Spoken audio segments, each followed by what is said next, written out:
So I'm gonna, well, I was gonna sit you down, but I thought, you know, look at that little baby rabbit eating. That's a little baby one. Hopefully the dog and the cats won't see it. They'll eat it, sadly. But that's the name of that tune. I was just going to talk about something I already forgot.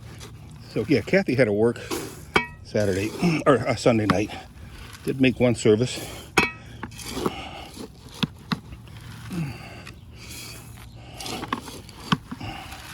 Doing it with one hand, that's why it's taking so long. Had two nice sermons as we wind down on Exodus. What's the next thing? Leviticus.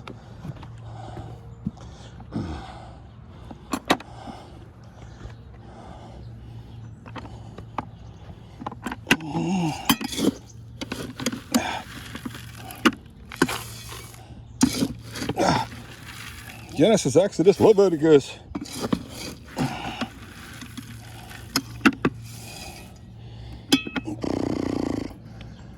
Oh, there's that cute little buggy. Look at that cutie. Eating all the grain, dropped on the floor. Cute, not very smart, kind of fast. I hope the cats aren't watching me.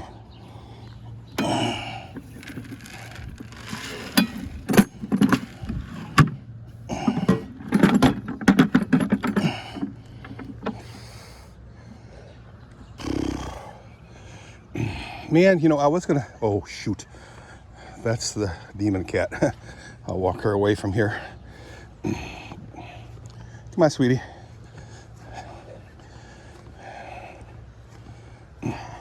She's still following me. Every once in a while, I'll feel a little drop of moisture. I don't know if it's from my mouth or rain. It feels like rain. I'm hoping we get a little bit. Michigan is has a lot of local downpours. Yesterday morning, it had a major local downpour in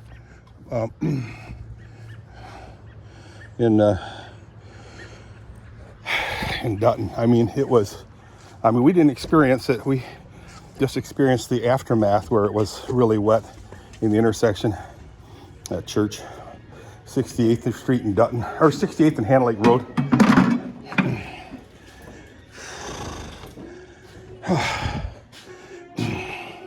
Okay. Trying to catch myself from moaning and groaning.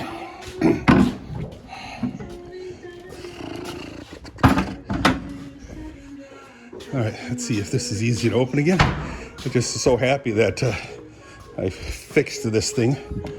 It's a little tug and it opens up. How sweet is that? Wow. Lucia's actually acting like she wants to go outside. Hi, sweetheart. I gotta let these horses out first, because these are dumber horses. Lucia's the smart one. She'll typically guide them outside into the paddock. This is nice. Okay, sweetheart. While your offspring is grooming themselves or each other. I wasn't expecting her to. Oh, there she comes. There she comes. There she comes. It's like giving birth. I don't know what giving birth is like, but. So, anyway, there they are. Oh, yes, I know. You're such a pretty girl.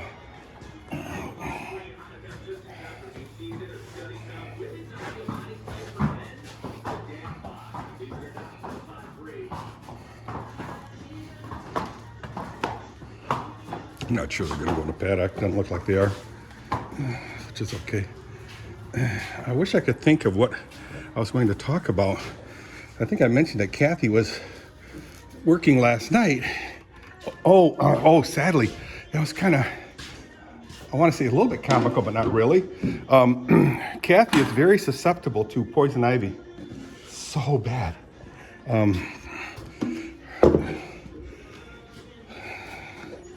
But we went to church in the morning, and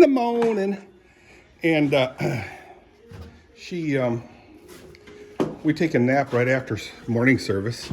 Well, no, after we eat. So I take about a 2-hour nap, and then she naps with me, and we go to the afternoon service. Anyway, so after the nap, she goes, "I'll check." No. She stayed home from second service. There's no way she was going to, be able to work and go to the second service. So we stay awake.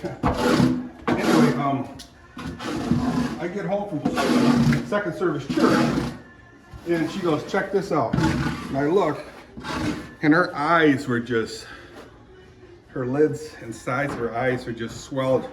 Eyes were almost swelled shut. I'm going, "Whoa, you gonna go to work looking like that?" She goes, "Yeah." What? The patient's gonna freak. Well, I said, "Why don't you wear sunglasses?" She kind of took offense to that. I mean, it looked really bad, guys. She wasn't going to let me take a picture of it. But trust me. I said, "What's the patient's going to say?" She said, "I'll be okay." But anyway, come time to go to work, the swelling has subsided a bit, and she was fine. So Saturday, it was really busy for her.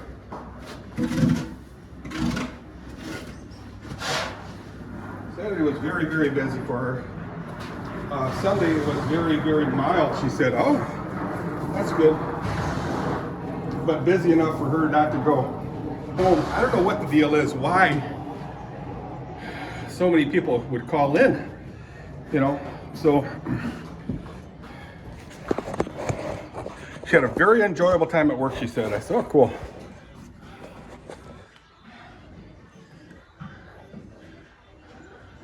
It's a beautiful day, guys. Very beautiful day. Yeah, the sun is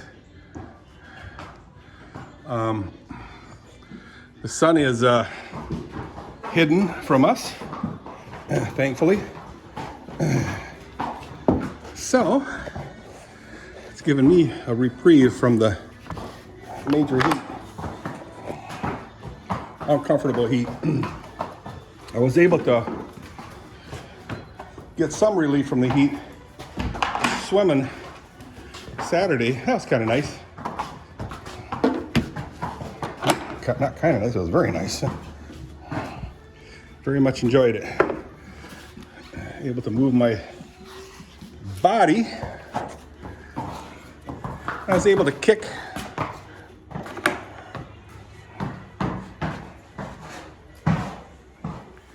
my legs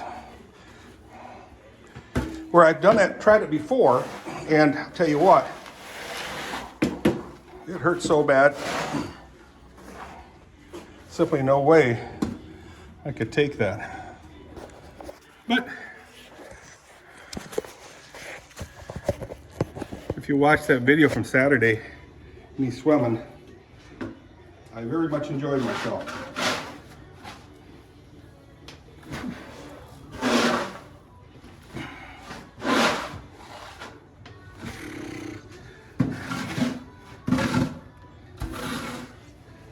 Stall number 2 is almost done.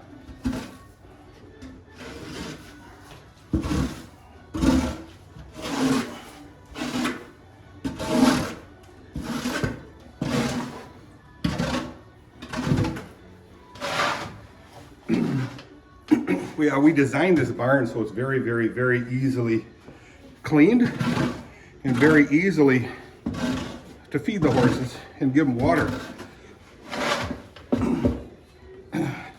Very quickly, no waiting on hoses. And I use very, very minimal sawdust or shavings, I guess you call them. We use rubber mats in here, heavy mats, like 3/4 of an inch thick, something like that. And all I do is put shavings right here, and slowly but surely they go over here, and then I cover where they pee, and then I just take this shavings here and just shove it on there, and then they'll move this shavings over in the other part of the barn, or stall floor. All right, check out the stall number 3. So Kathy is not working, so I'm going to go easy on some of this stuff. I'll do the, clean the stalls, of course, and then I'll put water in the tanks. Oh, I gotta fix this feeder bin here. I mean, this is an easy fix. Got some ideas. So I'm gonna run a 2x4 underneath here to hold this up. Just run a whole ton of screws into here. This one here broke. Last screw, I'll get that out. Ooh, I think I am taking it out. I'm gonna waste my time. But run a bunch of screws in here, but also put a piece of 2x4 under here. There was a piece of something here that broke. It lasted like 15 years, so I'm not whining, not complaining, I'm just explaining.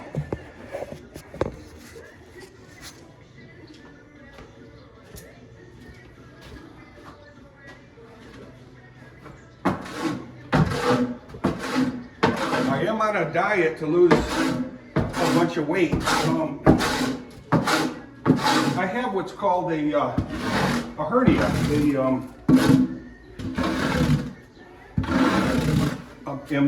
umbilical hernia, but anyways, a belly button hernia. And I asked the doctor, first I asked a couple of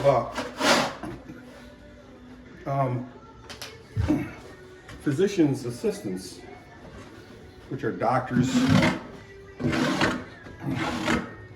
in my humble opinion,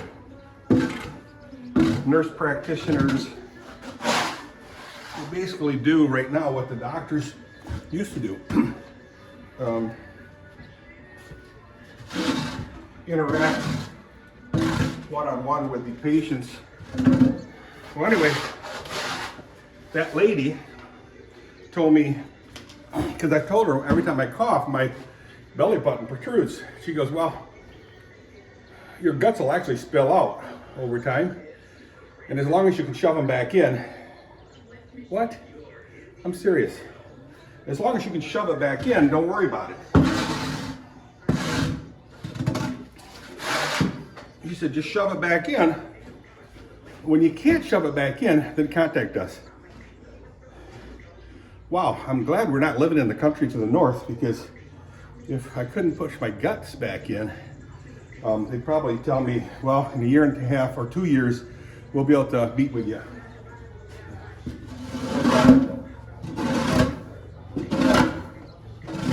Please don't think I'm kidding.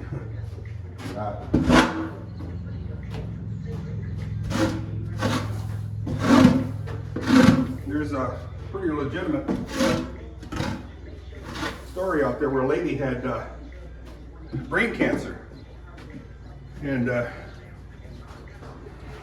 she was told to wait a year before they can take some time with her.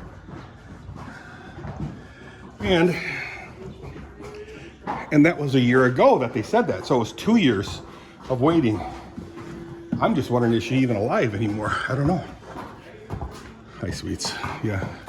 They not like us. They not like us. Come on, girls. Why aren't you going outside? Oh, man. They're all milling in this corner here.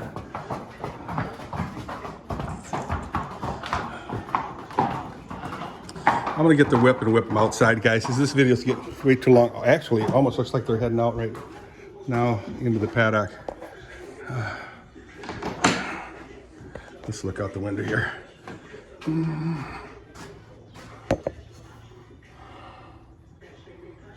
You guys see them? They headed out. Cool. All right, so I can close the gate there.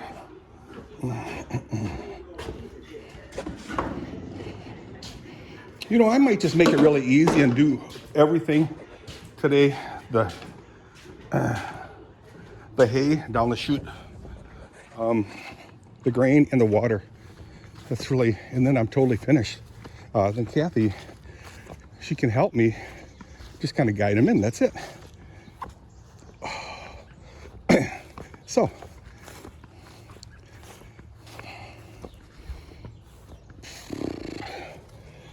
you know, this moaning and groaning stuff, I'm catching myself breathing harder, but yeah, I can't control that. That's actually a spinal cord nerve function, not your brain function.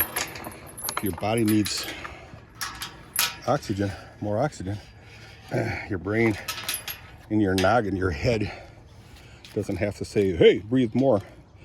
Your spinal brain does it automatically and autonomously. What? What? You a doctor now, Dirk? No, I learned that in our behavioral science classes. Requirements. There's humanities and behavioral sciences, I believe, and the humanities are the arts, and the behavioral sciences are the psychology, you know, those type of classes. And you required X amount for degrees. Gross. No. What I like about a degree, I don't like the ones where, you know, it's like underwater sewing classes or BLM type, Black Lives Matters type stuff, or LGBTQ poetry studies. You know, seriously, there are degrees in that. The degrees I like are the sciences and the mathematics and the skilled trades, such as engineering, teaching. I like those degrees. I just don't care for the goofy classes.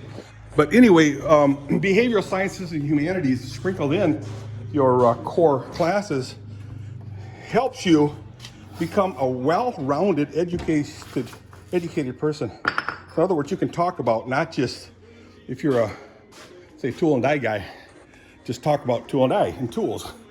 You know what I'm saying? It gives you a wide range of things to be interested in and talk about and involve yourself in, like the arts. Hey, you know, now you know a little bit more about them. And the humanities, that's the humanities, behavioral sciences, you learn a little bit about human health and psychology. Too cool. All right, guys, I'm gonna get out of here. It's getting late. It's the 7th of, I believe. All right, see you, bye.